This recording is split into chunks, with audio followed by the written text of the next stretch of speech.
দর্শক বন্ধুরা, তো আমার ছোট্ট চ্যানেল এনএস ব্লগের পক্ষ থেকে আমি সৌমেন।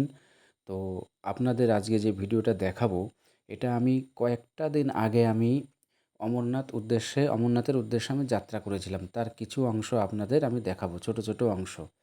তো এই যে যে জায়গাটা দেখতে পাচ্ছেন, এই জায়গাটার নাম হচ্ছে পঞ্চতরণী। হ্যাঁ, এই যে পঞ্চতরণীর যে হেলিকপ্টার দেখতে পাচ্ছেন, এই হেলিকপ্টারে করে মানুষ এইখান থেকে আনা নেওয়া করা হয়। তো এখানে ভাড়া বেশি না, ৩ থেকে ৩,৫০০ টাকা ভাড়া। এই পঞ্চতরণী থেকে অমরনাথ গুহায় যেতে ৩ থেকে ৩,৫০০ টাকা শুধু যেতে, আবার আসতে ৩ থেকে ৩,৫০০ টাকা খরচা। তো বিশেষ করে যারা অবস্থাশীল ব্যক্তি বা অবস্থাশীল মানুষ তারাই যাতায়াত করে, আর যারা একটু শরীর স্বাস্থ্য খারাপ, রোগ ব্যাধি থাকে তারাই এখান থেকে যাতায়াত করে। তো আমরা এইখানটায় রাত্রে ছিলাম, এখানে টেন্টে আমরা ছিলাম তাঁবুর মধ্যে। তো আমাদের তাঁবুর মধ্যে আমাদের ভাড়া নিয়েছিল ৫৬০ টাকা এইখানটায়। ৫৬০ টাকা নিয়েছিল, তার জন্যে আমাদের এক রাত্রে থাকতে দিয়েছিল। তো আমরা এই যে দেখতেই পাচ্ছেন, এই যে হেলিপ্যাডগুলো দেওয়া আছে বা হেলিকপ্টার যাতায়াত করছে, এর সাইডেই তাঁবুর ঘর আছে, মানে টেন্ট করা আছে, বিভিন্ন অনেক টেন্ট করা আছে। তো ৫৬০ টাকা করে ভাড়া। তো আমরা এর আগে যেখানে ছিলাম পেহেলগামের ওইদিকে, ওই দিকটায় নিয়েছিল আপনার ৩৪০ টাকা করে, এইখানে একটু রেটটা বেশি। তো এর পরবর্তী আমরা যে দুদিন ছিলাম, সে দুদিনের টাকা লাগেনি, আমরা ওই বিভিন্ন বেস ক্যাম্প আছে, বেস ক্যাম্পে আমরা ছিলাম। এই যে হেলিকপ্টারগুলো দেখতে পাচ্ছেন, এই হেলিকপ্টারগুলো দেখেন, এই যে পাহাড়ের যে নিচু ঢাল বলা হয়, ঢালের মাঝখান দিয়ে যাচ্ছে। তো এইখান থেকে অমরনাথ যে গুহাটা বেশি দূরে নয়। এইখান থেকে অনেকটা কাছে, অনেকটা কাছে গুহাটা। তো এটুকু যেতেই লাগে অত টাকা। তো আমাদের পক্ষে তো অত টাকা দেওয়া সম্ভব নয়। ৬ থেকে ৭ হাজার টাকা শুধু যাতায়াতে খরচা। এই যে দেখতেই পাচ্ছেন, এই যে টেন্টগুলো করা আছে, তাঁবুগুলো করা আছে। তো সরকারের থেকেই করা হয়, এবং পরিচালনা করে ওখানকার লোকাল লোক পরিচালনা করে। তো এইখানে মানুষ থাকে, এক একটা টেন্টের মধ্যে থাকে ১০ জন, ১২ জন, ৫ জন, ৭ জন, যেরকম সাইজ আছে, বিভিন্ন রকমের সাইজ আছে। তো আমরা ছিলাম ১০ জন, ১০ জন ছিলাম। তো আমরা ৫ জন ছিলাম, আর অন্য জায়গার একটা পরিবার ছিল, শ্রীরামপুরের এদিকে বাড়ি। হ্যাঁ, হুগলি জেলার শ্রীরামপুর, ওইখান থেকে একটা পরিবার ছিল। মোট ১০ জন আমরা ছিলাম এইখানে। তো তো বিষয়টা হচ্ছে বন্ধুরা, এই যে অমরনাথ যাত্রাটা একটা ভাগ্যের ব্যাপার। কারণ আপনাকে যদি মহাদেব না ডাকে, হ্যাঁ? মহাদেব না ডাকলে কিন্তু আপনি যেতে পারবেন না।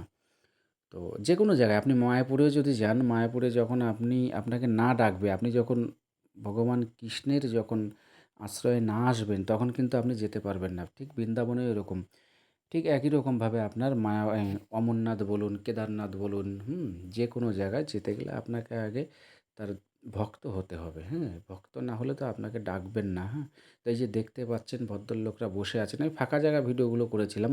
এই বেশ কিছুদিন আগে না, মানে অল্প কয়েকদিন আগের কথা। এই যে আমার এক আমার সঙ্গে ছিল এই দাদাটা, রাজকুমার সরকার। তো বিষয়টা হচ্ছে, এই যে ফাঁকা জায়গায় ভিডিওটা করেছি, দেখুন কি সুন্দর। আর এই যে লোকগুলো যাচ্ছে, বেশিরভাগ লোক এনাদের বাড়ি মধ্যপ্রদেশ, রাজস্থান আর উত্তরপ্রদেশ। এই ৩টে জায়গায় বেশি, এবং দিল্লিতেও আছে, দিল্লিতেও প্রচুর লোক দেখলাম। তো আমাদের ওয়েস্ট বেঙ্গলের লোকও প্রচুর দেখলাম। তো আমরা গিয়েছিলাম জুলাই মাসের শেষের দিকে আমরা গিয়েছিলাম। তো আমরা যখন গিয়েছি তখন একদম, মানে শীত তো নেই, ঠান্ডা একদম ছিল না, বরফ ছিল না, হ্যাঁ? তো আমরা এসছি ওইখান থেকে। আমাদের শখ ছিল যে গুহার মধ্যে যে বরফের লিঙ্গটা হয় ওটা দেখব। প্রাকৃতিকভাবে তৈরি হয়, মহাদেবের কি কৃপা দেখুন। ২ মাস যখন মন্দির খোলে, ২ মাসে কিন্তু ওই লিঙ্গটা, বরফের লিঙ্গ তৈরি হয়, কিন্তু এবার আমাদের কপালে নেই।